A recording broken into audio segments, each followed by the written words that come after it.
Namaste everyone and welcome back to Reinventing Studies. Today we are going to cover the fifth part of Rise of Nationalism in Europe of class 10th. हमने अभी तक पढ़ा था about the mid 18th century and the early 19th century's liberalization. अब हम पढ़ने जा रहे हैं what is actually the conservative regime of 1815. जब भी आप कहीं पे ये शब्द देखें conservative, उससे आपके दिमाग में क्या आता है? conservative शब्द का मतलब है एक रूढ़िवाद होना, एक तरह से जो पुरानी धारणाएं चली आ रही हैं उन्हीं को महत्व देना, ठीक है, that is conservatism. Conservative regime of 1815 में एक कंजर्वेटिव रिजीम ऑटोक्रेटिक थी. ऑटोक्रेटिक मतलब जो राजा वगैरह थे वो लोग एक कंजर्वेटिव रिजीम थे जो अपनी जगह से हिलने को तैयार नहीं थे. तो उस रिजीम में भी दो तरह के लोग थे, first rigid and then flexible. Rigid कौन थे? अब ये रिजिड लोग वो थे जो एकदम कट्टर थे कि हम तो बस अब नहीं हिलने वाले. रिजिड मतलब एक बार यहाँ जम गए तो बस जम गए. फ्लेक्सिबल मतलब कि चलो थोड़ी बातें हम तुम्हारी मानते हैं, थोड़ी बातें तुम हमारी मानो, ठीक है. रिजिड, ये लोग जो रिजिड मानसिकता वाले लोग थे, इनका सोचना था कि कोई भी तरह का सोशल चेंज नहीं आना चाहिए, किसी भी तरह का सोशल चेंज तो नहीं आएगा, और किसी भी तरह से लोगों पे प्रेशर बनाओ कि वो लोग मोनार्की, फ्यूडलिज्म, प्रॉपर्टी, चर्च, बस इन्हीं सब में उलझे रहें. समझ में आ रहा है? यानी जो इतने सालों से जो फ्यूडलिज्म की प्रथा, feudalism means first estate clergy, then nobility, then the common people, then the slaves. तो ये जो क्लासेस बन रखी हैं इसी क्लासेस के हिसाब से चलो, ये उनकी मानसिकता थी. किसी भी तरह का सोशल चेंज नहीं आना चाहिए, ठीक है. दूसरी तरह के लोग थे फ्लेक्सिबल. अब ये लोग क्या चाहते थे? ये लोग रिफॉर्म्स चाहते थे. एक मॉडर्न आर्मी आनी चाहिए, एक डायनामिक इकोनॉमी बननी चाहिए, एक एफिशिएंट ब्यूरोक्रेसी आनी चाहिए, और फ्यूडलिज्म को ख़त्म होना चाहिए. यहाँ पे लिखा है ना, फ्यूडलिज्म ख़त्म होना चाहिए, efficient bureaucracy, dynamic economy and modern army. These were the reforms these people asked for. पर इन लोगों का ये सब करने के पीछे एक मकसद था. ये मकसद था कि जब लोग देखेंगे कि हाँ हम थोड़े फ्लेक्सिबल हैं सोच में, तो लोग इन फ्लेक्सिबल लोगों को इनके ऊपर रखेंगे कि ये लोग राजा बनने चाहिए, इनकी तो सोच ही ख़राब है, इनको हटाओ, इनको रखो. उनका भी पीछे ये था. पर ये दोनों समाज जो थे, ये दोनों लोग जो थे, इन दोनों तरह के लोगों में एक चीज़ कॉमन थी कि ये लोग राजा वाले सिस्टम को ख़त्म नहीं करना चाहते थे. ये लोग मोनार्की में ही रहना चाहते थे, उससे नहीं हटना चाहते थे, ठीक है. This is a flow chart, you can take a screenshot if you want, ठीक है. नेक्स्ट अब हम इसके आगे वाले पे चलते हैं. अभी तक तो हमने ये सब पढ़ लिया, आगे बढ़ते हैं. आगे हम पढ़ेंगे, अभी मैंने आपको बताया था बैटल ऑफ वाटरलू के बारे में. कुछ दिनों पहले जो मैंने फर्स्ट वीडियो डाली थी उसमें मैंने आपसे पूछा था कि where was the battle of Waterloo held and when. Battle of Waterloo जो लड़ाई थी वो एक्चुअली थी नेपोलियन को हराने के लिए, कि नेपोलियन को किसी तरह से हरा दिया जाए.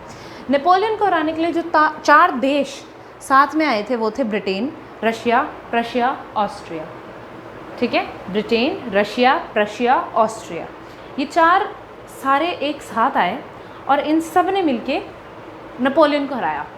जब नेपोलियन हारा तो वो बैटल ऑफ वाटरलू बन गई. बैटल ऑफ वाटरलू 1815 में लड़ी गई. 1815 में ट्रीटी ऑफ वियना साइन हुई. मैंने आपको बताया था कि ट्रीटी क्या होती है. जब दो देश आपस में लड़ रहे हैं, जब लड़ाई ख़त्म हो जाती है तो एक ट्रीटी साइन करनी पड़ती है कि जितना नुकसान हुआ आप इसे भरेंगे, इतने पैसे देंगे, आपने इससे लोन लिया आप उसे चुकाएंगे, आप अब ये नहीं कर सकते, वो नहीं कर सकते, आप हमारे अंडर में रहेंगे, आपका देश का इतना हिस्सा हमारा हो जाएगा. तो वो एक ट्रीटी साइन होती है, ठीक है. Treaty of Vienna, treaty of Vienna, ठीक है. जब नेपोलियन हारा तो उसने भी इस ट्रीटी ऑफ वियना पर साइन किया, और ये ट्रीटी थी between France, between Napoleon and between Russia, Prussia, Austrian and Britain, ठीक है. ब्रिटेन, रशिया, प्रशिया, ऑस्ट्रिया एक तरफ, फ्रांस दूसरी तरफ, और इन्होंने बीच में मिलके एक ट्रीटी साइन की. इस ट्रीटी को जिसने होल्ड किया था, मतलब चलो अब हम ट्रीटी करते हैं, ये आइडिया जिसका था उसका नाम था duke Metternich. This name Duke Metternich is a very important character in this chapter, so you should know who was Duke Metternich, which lines he spoke in the chapter, which will be told further. ठीक है, Duke मेटरनिश जो था एक Austrian chancellor था, Austria का chancellor था वो, और वहाँ इसने ये ऑर्गेनाइज़ करवाई थी कि इस तरह से ट्रीटी होगी, ट्रीटी में ये सब लिखा होगा, आपको इस पर ऐसे करना है, तो he was like a guide. ठीक है, ऑस्ट्रियन चांसलर ड्यूक मेटरनिश. अब इस ट्रीटी में क्या लिखा हुआ था, this question marks here denotes कि था क्या. हमने बता दिया कि ट्रीटी कब हुई, 1815 में. हमने बता दिया ट्रीटी किस बैटल के बाद हुई, हमने वो भी बता दिया, बैटल ऑफ वाटरलू. किन के बीच में हुई, इनके और फ्रांस के बीच में हुई. किसने होल्ड करी, ऑस्ट्रियन चांसलर ड्यूक मेटरनिश ने. अब उस ट्रीटी में था क्या, अब हम वो पढ़ेंगे. उस ट्रीटी में था कि फर्स्ट ऑफ ऑल अब फ्रांस पे नेपोलियन रूल नहीं करेगा, अब फ्रांस पे बॉर्बन डायनेस्टी वापस आएगी. बॉर्बन डायनेस्टी जो स्टार्टिंग से रूल कर रही थी, जिसको हटा के पहले वो कॉन्स्टिट्यूशनल रिपब्लिक, कॉन्स्टिट्यूशन मोनार्की बनाई, फिर डायरेक्टरी रिपब्लिक बनाई, फिर नेपोलियन आ गया. तो जिसके लिए वो सबसे पहले फ्रेंच रेवोल्यूशन शुरू हुआ था, उस डायनेस्टी को वापस से रख दिया. ठीक है, बॉर्बन डायनेस्टी वापस आ गई. फिर फ्रेंच एक्सपेंशन जो है, अब ये जो नेपोलियन था वो एक्सपैंड कर रहा था खुद को पूरे यूरोप में, वो फ्रेंच एक्सपेंशन ख़त्म. अब फ्रांस एक्सपैंड नहीं होगा. नेक्स्ट, जितनी भी टेरिटरीज़ एनेक्स थी, जितनी भी टेरिटरीज़ को नेपोलियन ने अपने अंडर में रखा हुआ था, उन सब का डिवीज़न होगा. डिवीज़न मतलब जिन जिन स्टेट्स ने, इन सब ने मिलके नेपोलियन को हराया, तो नेपोलियन की जितनी संपत्ति थी अब वो इनमें बट गई. और फ्रांस जो एक स्टेट था, फ्रांस के आसपास इन लोगों ने क्या किया, अपने अपने स्टेट्स लगा दिए. मतलब जैसे समझ लो कि ये फ्रांस है, ठीक है, दिस इज़ फ्रांस, ये मेरा हाथ फ्रांस है, और यहाँ पे ब्रिटेन ने अपना स्टेट लगा दिया, यहाँ पे ऑस्ट्रिया ने लगा दिया, यहाँ पे प्रशिया ने, यहाँ पे रशिया ने. तो इन सब ने क्या कर दिया, कवर कर दिया, ताकि अब ये किसी भी तरह से एक्सपैंड ना हो पाए. ठीक है, लास्ट थिंग, जो 39 जर्मन स्टेट्स थे जिनको ये नेपोलियन ने कॉन्कर किया था, एनेक्स किया था, इनको छोड़ दिया कि इन पे हम कुछ नहीं करेंगे, इनको हम आपस में डिवाइड नहीं करेंगे.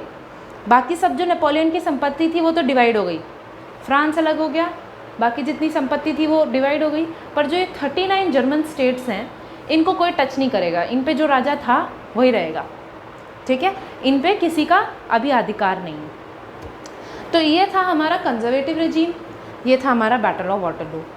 आपने जब स्क्रीनशॉट लिया होगा तो इसका भी ले ही लिया होगा ऑफ कोर्स, तो just another time if you want, you didn't take the first time. ठीक है, तो ये सब था इस चैप्टर में, इस टॉपिक में. इसके बाद एक और टॉपिक है, बड़ा छोटा सा टॉपिक है, कि कंजर्वेटिव रेजीम ने आगे जाके आखिर किसका बोलबाला रहा, रिजिड लोगों का या फ्लेक्सिबल लोगों का. अनफॉर्चुनेटली रिजिड लोगों का ही बोलबाला रहा, और उन लोगों ने क्या किया, सेंसरशिप लगा दी और सारी फ्रीडम्स ख़त्म कर दी, और इनकी टैक्सेशन बढ़ा दी, और ये फ्यूडल प्रिविलेजेस ले आए. इन्होंने सब कुछ हटा के वो कर दिया वहाँ पे फ्रांस के अंदर. बॉर्बन डायनेस्टी ने जितना नेपोलियन ने काम किया था, जो उसके पॉजिटिव एस्पेक्ट्स थे, हमने पढ़ा था ना, हार्बिंजर ऑफ लिबर्टी था वो, तो उसमें जो उसने पॉजिटिव एस्पेक्ट्स किए थे सब ख़त्म करके इन लोगों ने फिर से वहाँ मोनार्की डाल दी, फिर से फ्रांस दोबारा से मोनार्की बन गया. अब उसने जो इतने सालों की लड़ाई लड़ी सब बेकार, उसे दोबारा से करना पड़ेगा. ठीक है, this was it in this topic. Next topic we will cover is of revolutionaries, and that is a very important topic, so do not miss this thing. अगर आप इसको मिस कर दोगे तो आपको अगला समझ में नहीं आएगा, तो इसको भी पढ़ना, अगला वाला भी देखना वीडियो, वो बहुत इंटरेस्टिंग भी है और काफ़ी इंपॉर्टेंट भी है from the perspective of your board exams. So if you like the video, then share it, comment, and also like, and do not forget to hit the bell icon. क्योंकि देखो मैंने कल वीडियो नहीं डाली थी क्योंकि कल कुछ प्रॉब्लम थी इसमें फ़ोन में भी, और ये चल नहीं रहा था, मेरे पास मार्कर्स नहीं थे, मेरा मार्कर ख़त्म हो गया था. तो आज मैं मार्कर्स लाई थी, फिर मैंने सब किया है. तो अब आप तो कल सर्च कर रहे होगे, इसीलिए आप लोग बेल आइकन को हिट कर देना, ताकि जब भी मैं वीडियो अपलोड करूँ you will be notified. Fine. So thank you, that was it for this video. and stay safe, stay healthy, and do not forget to love yourself. Thank you so much.